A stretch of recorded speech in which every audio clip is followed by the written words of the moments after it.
Should I don't know, just go till dawn here? One more? Sir, no pressure. No. We'll do one more after you. I don't want to put you on the hot seat. In the Himalayas, Yes. did you encounter anything or any person that gave you real confidence that the Yeti was real? Yes. I met lots of people.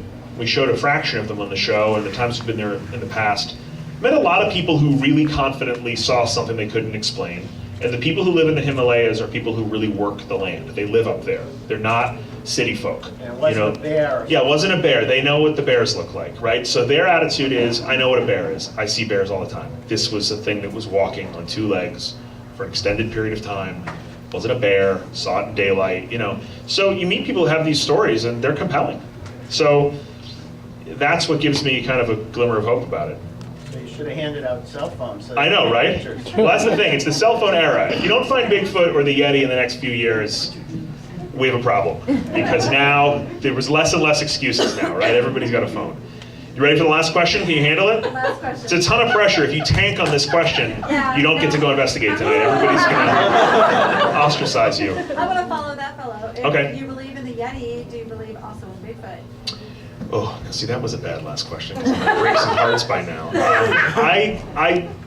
I'm less confident about Bigfoot. Okay. I am. I want to believe, but there is a lot of wilderness in the United States. But again, I think you kind of have to do some gymnastics to explain why there's no skeletal remains and droppings. And it just starts to get difficult to. And Bigfoot enthusiasts will say, here's the reason why and here's why they do this, and they do, and it's like they cover their tracks. It's like crazy. It's like it starts to get really complex of like, well, why have we never?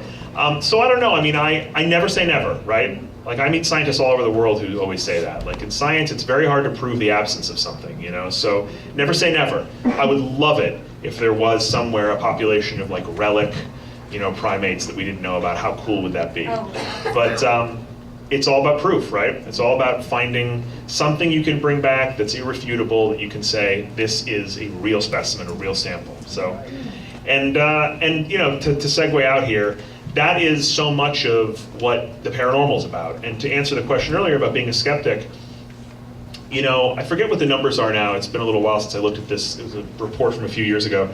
It's something like 80+ % of Americans believe in some form of life after death, that something happens when you die. That's a crazy number of people to believe something. Like, less people believe in evolution than that, less people believe in other concepts than that. So the fact that most of the population believes in this makes it really important to talk about and to attempt to prove and attempt to document. So either 80% of the population is right, which let's hope that that's true, right? We all want that to be true, or 80% of the population is crazy.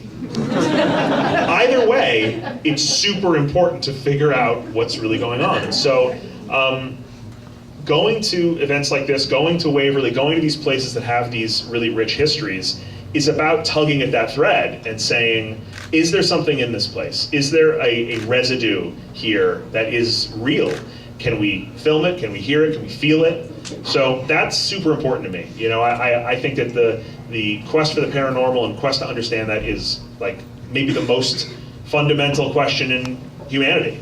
What happens to us when we go through this life? So I hope everybody here has an awesome time tonight, and tomorrow night, if you're going tomorrow over to Waverly, it is, for my money, whenever someone says to me, what do you think is the scariest, coolest abandoned place in America, I immediately say Waverly. It is awesome. So if you haven't been there, you're in for a huge treat tonight.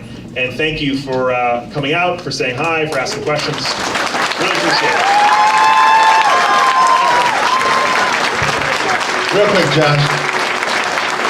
We don't get to talk quite a bit sometimes at these events, but last time we were able to talk a little bit, and you at that point in time had reached 49 states and was lamenting on the inability to get to Oregon, and I just want to say congratulations on all 50. Thanks very much. Yes.